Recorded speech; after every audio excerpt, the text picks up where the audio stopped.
আমরা জানি যে বাংলাদেশে শিশুরা অনেক বেশি হামে আক্রান্ত হচ্ছেন। আমাদের বাবা মায়েরা অনেক বেশি আতঙ্কিত হয়ে গেছেন এবং টিকা নিয়েও একটা তোলপাড় শুরু হয়েছে। আমরা করোনাকালীন সময় দেখেছি যে আমরা মানুষের মধ্যে আতঙ্ক ছড়িয়ে গেছে এবং মানুষ অনেক বেশি সাফারার হয়েছে সেই সময়ে। আপনার কাছে জানতে চাই, এই ধরনের অসুস্থতা বা সংক্রমণ বা ব্যাধি রোগ আসলে আসলে তখন আমাদের বাবা মায়ের আতঙ্কিত না হয়ে কি কি করণীয় রয়েছে? দেখুন, আমি প্রথমে যে ভূমিকাটা দিব, নবীজি সাল্লাল্লাহু আলাইহি ওয়াসাল্লাম বলেছেন, মা আনজালাল্লাহু দাআন ইল্লা আনজালাহু দাওয়াআন। আল্লাহ এমন কোন রোগ দেন নাই যে রোগের চিকিৎসা আল্লাহ সুবহানাহু ওয়া তাআলা নাজিল করেন নাই। অতএব তার প্রপার চিকিৎসা আমাদেরকে তালাশ করতে হবে। যদিও আমরা বারবারই প্রতারিত হই আমাদের এই সেক্টর থেকে, অনেক সময় বিশেষ করে চাঁদপুরের যে ঘটনা, আমরা সেখান থেকে বিস্মিত হই, দুঃখিত হই এবং মানে সেটার নিন্দা প্রকাশ করার মতো কোনো ভাষা আমাদের জানা নেই। একটু সচেতন হতে হবে।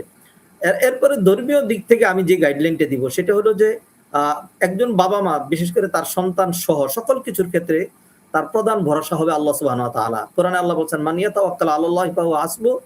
যে আল্লাহর উপর ভরসা করবে আল্লাহই তার জন্য যথেষ্ট। আরেকটা আয়াত বলছে, আল্লাহ সেখানে বলছেন, ওয়া মান ইয়াত্তাকিল্লাহা ইয়াজআল লাহু মাখরাজা। যারা আল্লাহকে ভয় করবে আল্লাহ তার জন্য উদ্ধারের পথ, চিকিৎসার পথ, কল্যাণের পথ, নাজাতের পথ, মুক্তির পথ বের করে দিবেন। এই বিষয়গুলো আমাদের মাথায় থাকতে হবে। আর হলো কিছু হলেই আমরা যেরকম ডাক্তারের কাছে দৌড়াই, হসপিটালে যাই, চিকিৎসা করি, ঘন্টাকে ঘন্টা সময়, দিনকে দিন দেই। তা অল্প একটু সময়, 2 মিনিট সময় নেই, একটা কিছু হলে সূরা ফাতিহাটা জাস্ট আলহামদুলিল্লাহর সূরা, আলহামদুলিল্লাহর সূরা জানেন না এমন কোন মুসলিম কি বাংলাদেশে আছেন? অথবা তিনি হয়তো জানেন না কিন্তু তার শাশুড়ি অথবা তার শ্বশুর অথবা তার পিতা অথবা তার সন্তান আলহামদুলিল্লাহর সূরা জানেন এমন কেউ কি আছে? সূরা ফাতিহাটা পড়ে একটা দম করা প্রথম। এই চিকিৎসাটা নিজে নিজে করা।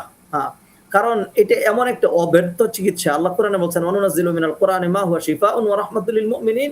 কোরআনে আমি অনেক চিকিৎসা নাজিল করেছি যেটা মুমিনের জন্য কল্যাণকর, রহমতের কারণ। এবং নবীজির সাহাবায়ে কেরাম তো এই সূরা ফাতিহা দিয়ে দম করে বিষাক্ত সর্প তার চিকিৎসা 20টা মানুষ সহ মানে কঠিন কঠিন চিকিৎসা তারা করেছেন, যেখানে উজারা ফেল, যারা সাপের বিষ নামাতে পারদর্শী, এত বিষাক্ত সর্প যে তারা পারেনি, শুধু সূরা ফাতিহা পড়ে দম করে সেই বিষ, কিন্তু এই ঘটনা বুখারীর মধ্যে রয়েছে। এবং এই চিকিৎসা পরে ওই গ্রুপকে যিনি বিষ নামিয়েছেন তাকে 30টা বকরি উপহার পর্যন্ত দেওয়া হয়েছিল, হাদিসে রয়েছে। তো সেই জন্য আমরা বলি যে আমরা ডাক্তারের দ্বারস্থ হব, আমরা চিকিৎসা করাবো। ধরুন হসপিটালে যখন যাচ্ছে অথবা বের হচ্ছে, তখনও কি সূরা ফাতিহা পড়ে বাচ্চার গায়ে একটু দম করা যায় না? তাই এইভাবে যদি আমরা সূরা ফাতিহা, সূরা ফালাক, ইখলাস, নাস এইগুলো করে দম করি, তারপরে ওয়াইজুকা বিকালিমাতিল্লাহি তাম্মা মিন কুল্লি শাইতানিন হাম্মা মিন কুল্লি আইনিন লাম্মা, এই যে এখন একটা দোয়া পড়লাম, এগুলো বাচ্চাদের জন্য রক্ষা কবচ। আল্লাহর নবী এইভাবে হাসান হোসেনকে চিকিৎসা দিতেন। সেজন্য আমি আমার দিক থেকে জি, জাযাকাল্লাহ খাইর। গাইডলাইনটা হবে। জি জি জি।